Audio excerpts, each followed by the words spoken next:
Shalom, shalom, shalom, bien-aimés. Shalom. Nous rendons grâce à Dieu.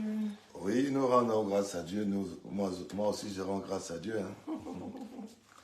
Nous rendons grâce à Dieu, lui qui a encore rendu possible le programme d'aujourd'hui. Nous le bénissons, nous le disons merci. Pour commencer, pasteur, est-ce que vous pouvez prier pour nous? Nous allons prier. Seigneur, nous te disons merci, nous te rendons grâce. Bénissons cette émission, cet entretien avec ton peuple, dans le nom de Jésus-Christ.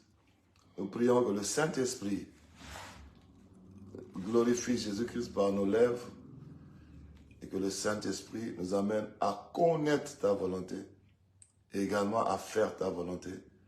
Tout ce que l'ennemi Satan a projeté soit renversé, détruit. Au nom de Jésus-Christ de Nazareth, nous avons prié et nous disons Amen. Amen. Vraiment, ça fait un bon moment que nous n'avons pas pu être là. Oui, nous allons partager aussi. Excusez-moi, je vais mettre ça sous tension parce que...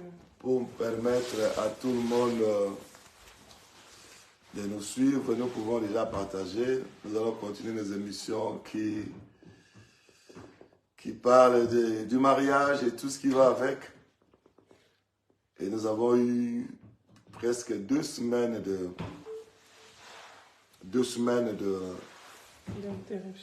d'interruption parce que nous avions un problème de deuil. Nous avions perdu notre oncle. Et maintenant, le Seigneur permet que nous puissions être là. Que le nom du Seigneur soit béni. Et la semaine dernière, nous étions en retraite à Paris. Nous n'avons pas pu tenir ces émissions. Mais aujourd'hui, nous sommes là, invités par le ministère d'encadrement des servantes. J'ai répondu à l'invitation. Excusez-nous, nous avions quelques soucis techniques, le temps de mettre tout un peu off. Quand le pain se partage, interrompu pendant notre c'est la joie quand on aime. Quand on aime vraiment, quand le pain se partage, c'est la joie quand on aime vraiment. C'est mon corps, prenez et mangez. C'est mon sang, prenez et buvez. Car je suis la vie et je suis l'amour. Ô Seigneur, nous dansons l'amour. Alléluia. Amen.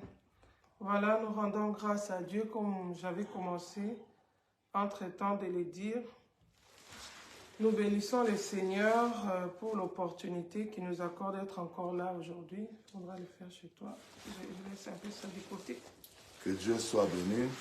Donc voilà, aujourd'hui, par la grâce de Dieu, nous avons encore le pasteur bienvenu avec nous, les missionnaires. Bienvenue, merci. Soyez bénis, soyez bénis. On est là, on est encore là. Et nous voulons continuer à profiter de la grâce de Dieu. Donc, aujourd'hui, nous allons, par la grâce de Dieu, parler sur fuir l'impudicité et la maternité. Pour ceux qui pourront se joindre à nous, depuis un certain temps, nous avions commencé à partager sur le thème fuir l'impudicité, qui était soutenu par les témoignages de notre mariage. Le Seigneur nous avait demandé de partager les leçons qu'il a eu à nous donner pendant notre petit pèlerinage sur la terre des hommes, dans cette histoire des couples avec les autres enfants de Dieu, pour les édifier, et nous le faisons à la lumière de la parole de Dieu. Donc, nous avons commencé depuis un certain temps et nous avons eu à aborder beaucoup de thèmes. Mais aujourd'hui, par la grâce de Dieu, nous allons aborder le thème « Fuir l'impudicité et la maternité ». Donc, par la maternité, nous voyons l'étape qui commence de la grossesse. Dans la maternité, nous englobons l'étape de la grossesse. Nous regardons pendant l'accouchement. Nous voyons également, après l'accouchement, les premiers mois, les mois qui suivent l'accouchement. C'est ça que nous englobons, nous parlons de maternité. Et pasteur, pourquoi fuir l'impudicité pendant la maternité? Pendant la maternité, est-ce que c'est aussi une étape importante dans la vie des couples? Gloire à Jésus-Christ. Que le Seigneur soit béni, lui qui permet que nous puissions partager notre expérience et également la parole de Dieu, parce que notre expérience est basée sur la parole de Dieu. Parce que le Seigneur est bon. Il est vrai que quand mari et femme se marient, ils entrent dans le mariage, il y a une étape importante, c'est la maternité. D'ailleurs, si nous allons dans la Bible, quand l'Éternel a donné le mariage, a institué le mariage entre Adam et Ève, il les a dit clairement. Dieu les bénit et les dit, soyez féconds, multipliez et remplissez la terre. C'est-à-dire, remplir la terre, ça passe par la maternité. Et quand une femme devient grosse dans le mariage, ça prend beaucoup de temps. La grossesse, ça prend généralement 9 mois. Et même après la grossesse, il y a le bébé qui sort, le corps de la femme n'est pas encore reconstitué. Ça s'était ouvert pour faire sortir le bébé. En principe, il y a une période qui permet au corps de la femme de reprendre sa forme normale. Et ensuite, les intimités vont continuer normalement.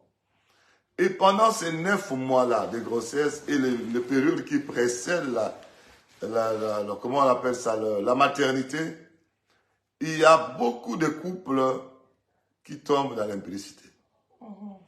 Beaucoup d'hommes ne supportent pas d'attendre tous ces temps-là.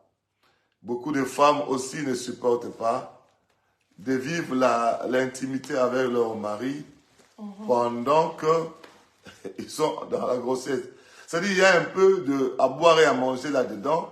Des fois, c'est la femme qui ne comprend pas et des fois, c'est l'homme qui ne comprend pas. L'insatisfaction ou les décisions ou les incompréhensions peuvent venir de l'un comme de l'autre. C'est pourquoi nous voulons parler de ça en détail pour éclairer les frères et sœurs en Christ. Donc, si on comprend bien la période de la maternité, ce n'est pas une période facile pour les couples. Donc, c'est une période pendant laquelle beaucoup de couples subissent des secousses. Mais si on veut parler en gros de la maternité, est-ce que c'est aussi une cible pour l'ennemi? Est-ce que l'ennemi attaque aussi la maternité des chrétiens? Bien sûr que oui, bien sûr que oui. Parce que 2 personnes qui sont chrétiennes, mari et femme, ils sont devenus habitation de Dieu. C'est-à-dire, ils sont habitation de Dieu en esprit.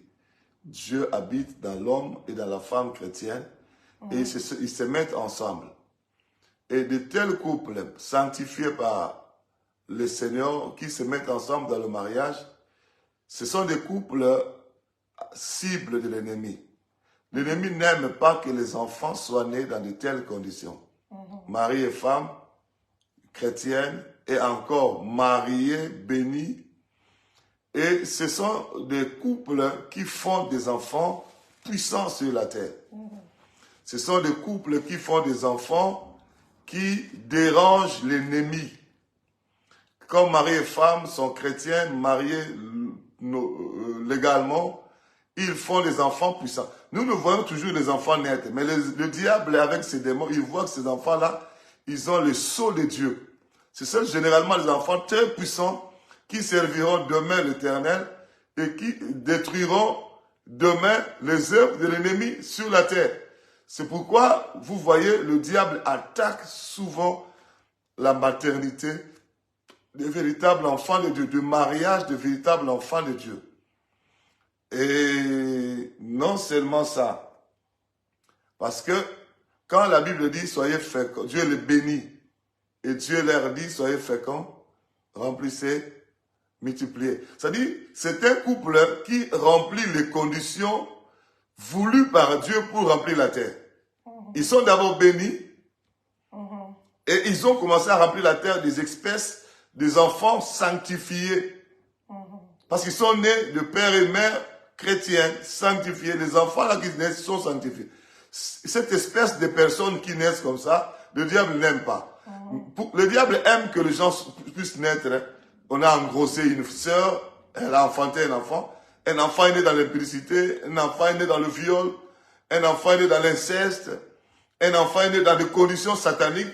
Ce sont des enfants comme ça que le diable utilise plus tard dans le satanisme. Mais si un enfant est né réellement dans un couple béni, sanctifié, le diable n'aime pas. C'est pourquoi il combat beaucoup les couples, la maternité plutôt des couples chrétiens.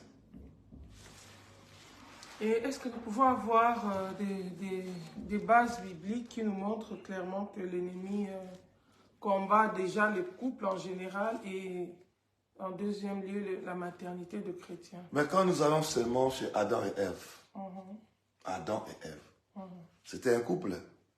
Ils vivaient en communion avec Dieu. Et Adam était en communion avec Dieu, Ève aussi.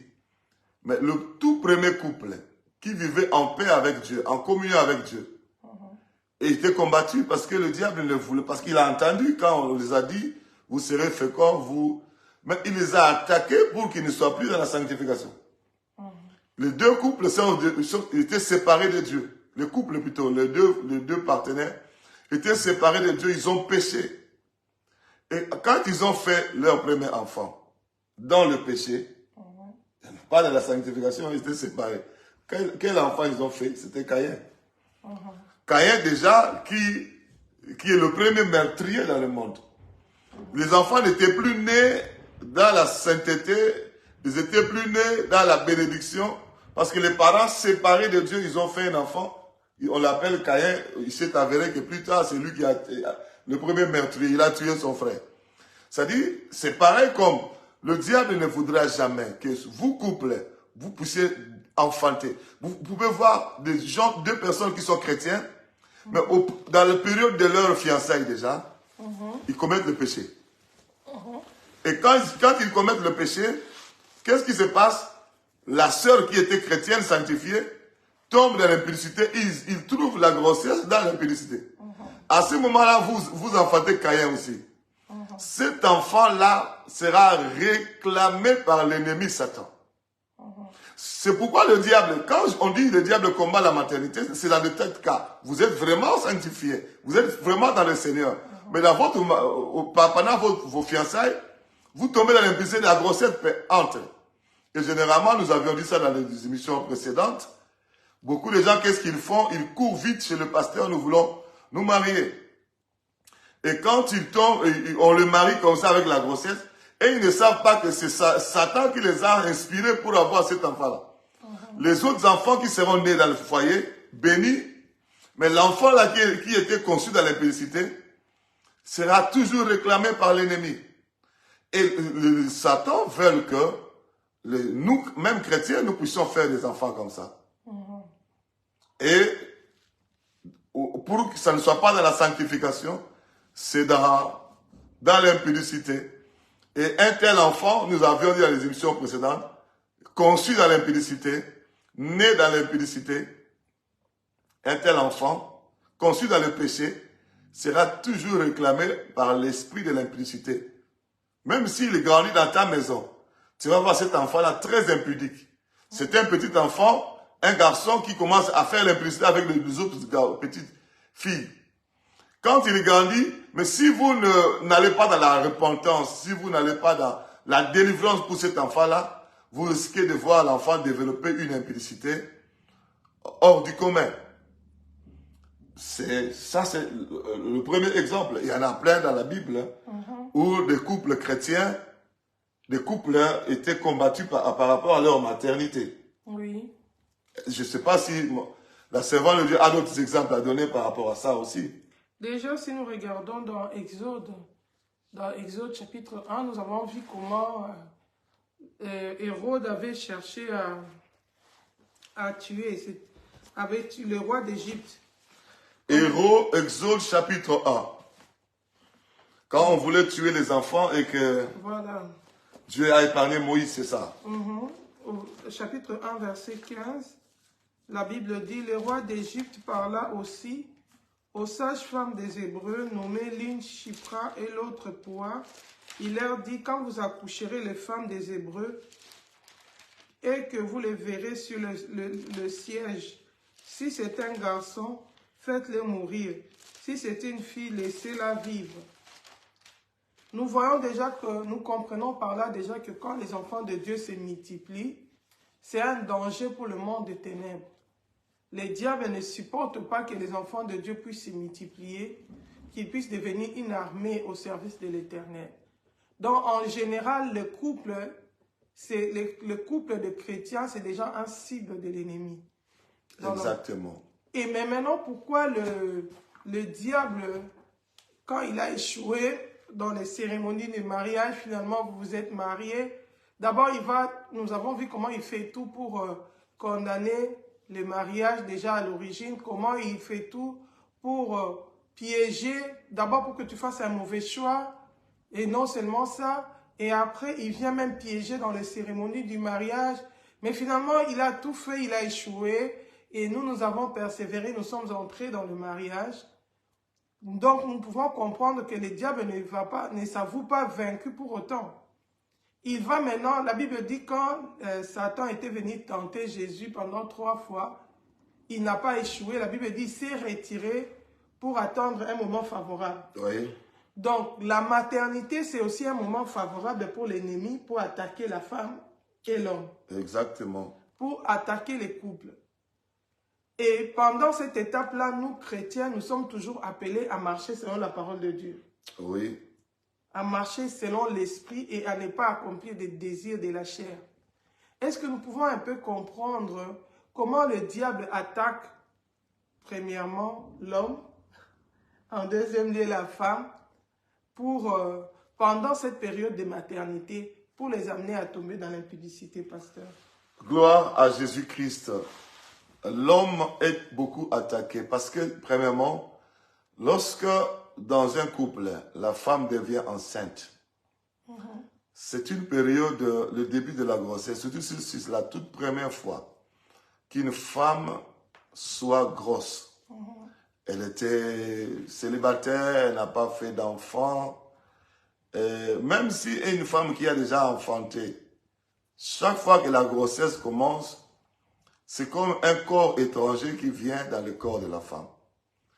Ça, dans un premier temps, il y a des femmes qui ont des nausées, il y a des femmes qui ont de vertiges, il y en a qui vomissent, il y en a, il y a toutes sortes de, il y a des douleurs, il y en a qui ont même des douleurs. Et il y a toutes sortes de petites, de malaises qui se déclenchent dans la vie des femmes. Et à ce moment-là, beaucoup de femmes ne sont plus accessibles, ne se donnent plus à leur mari. C'est-à-dire, elles se concentrent beaucoup plus dans ces douleurs. Quand tu veux le toucher, c'est le vomissement. Et puis, il ne s'occupe plus de son homme. Et l'homme, de son côté, la femme est devenue grosse, qui ne s'occupe plus de lui, certainement l'homme va brûler. Brûler, ça veut dire, il aura des désirs sexuels accentués. Non, cette pression-là va continuer. Et maintenant, il va se chercher des solutions pour résoudre ce problème de dépression qui vient parce que la femme est en train de le priver. Et maintenant, à ce moment-là, il y a plusieurs idées qui viennent à la tête des hommes. Une idée peut venir.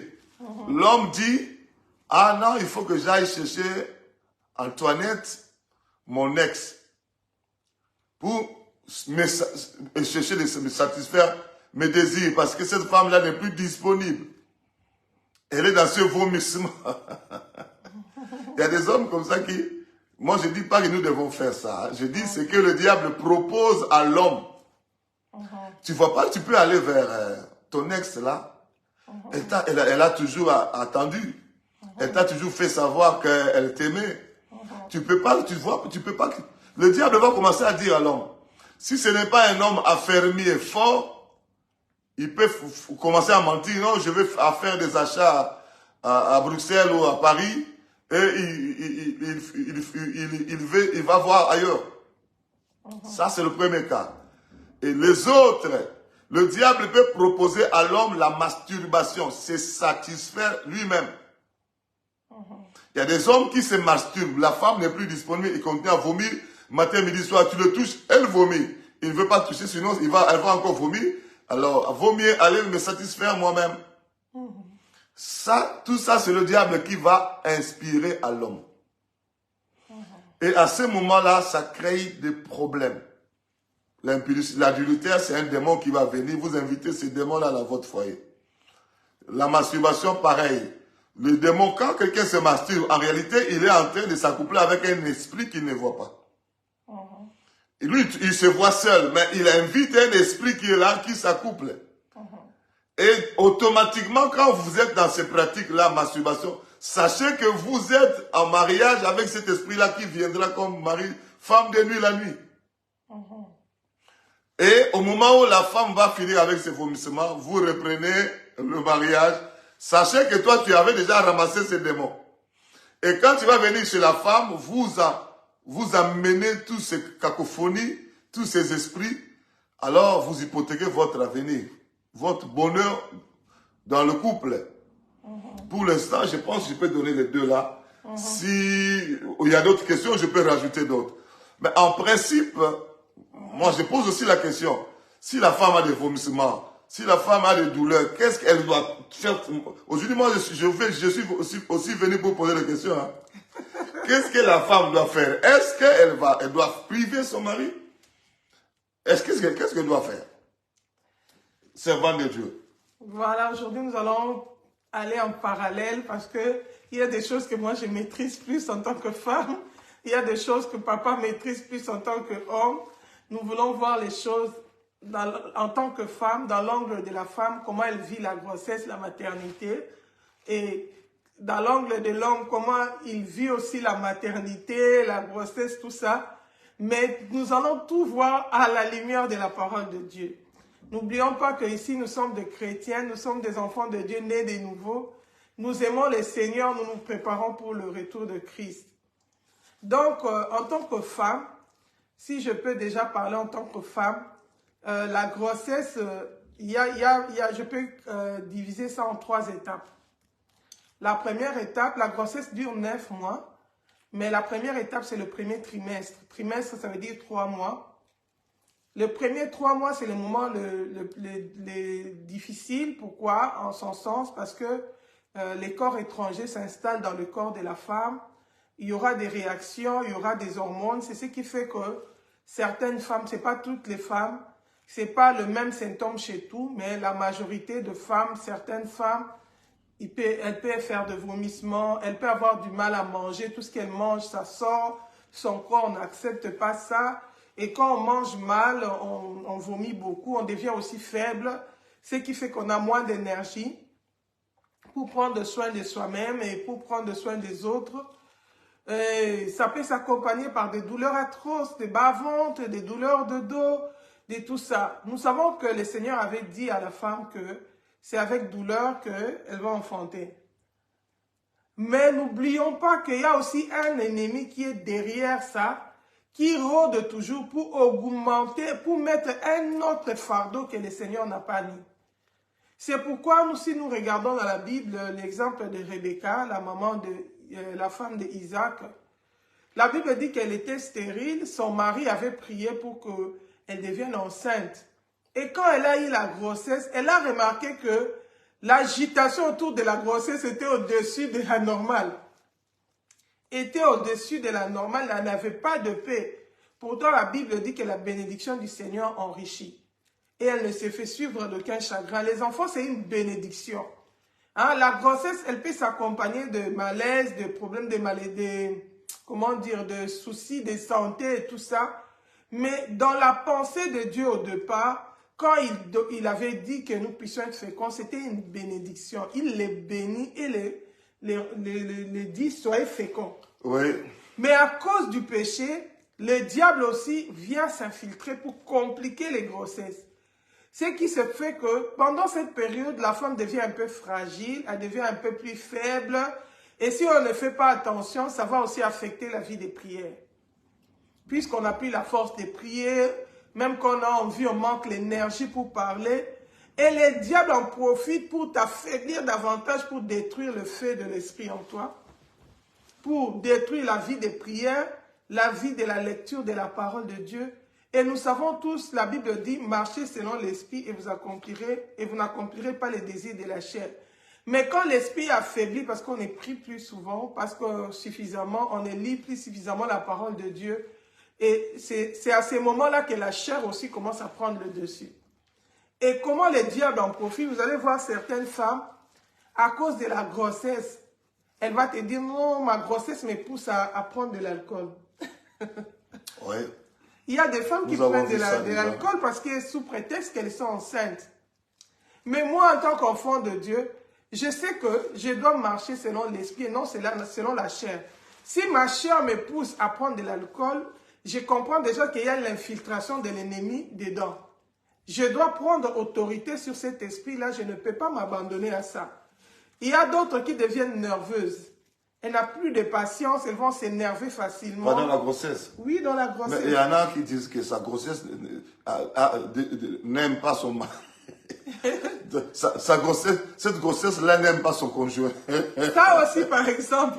Cette grossesse n'aime pas son conjoint. Il devient colérique par rapport à son conjoint. Ça, c'est déjà un esprit. Nous devons avoir le discernement. Quand la Bible dit que marchez selon l'esprit et vous n'accomplirez pas les désirs de la chair, on ne dit pas marcher selon l'esprit en dehors des temps de la grossesse. Si c'est la grossesse, maintenant, tu marches selon la chair. Tu redeviens un homme animal qui commence à marcher selon l'instinct. Non. La grossesse doit participer à la bénédiction du couple. Ouais. Hein? Quand je trouve que ce n'est plus normal, je dois recourir à la prière comme avait fait Rebecca. Rebecca est allée prier, dit, mais Seigneur, tu m'as béni, j'étais stérile, mais qu'est-ce qui se passe si je n'ai plus de paix? Qu'est-ce qui se passe avec mon ventre? Le Seigneur lui a répondu. Mais des fois, pour elle, c'était une bénédiction, c'était les jumeaux, c'était prophétique. Mais il y a les autres aussi, ce sont les attaques de la sorcellerie. C'est aussi peut-être la réclamation de la famille. Donc, si j'ai bien compris, la femme, au début de la grossesse, ne peut pas en aucun cas priver son mari, c'est ça? Non, mais là, je voudrais bien souligner quand même quelque chose qui est important. Dans le premier trimestre, il y a certaines femmes qui, leur col, le col de l'utérus, c'est un peu sensible parce que la grossesse n'est pas encore stable. Donc, quand la femme a une grossesse du premier mois jusqu'au 3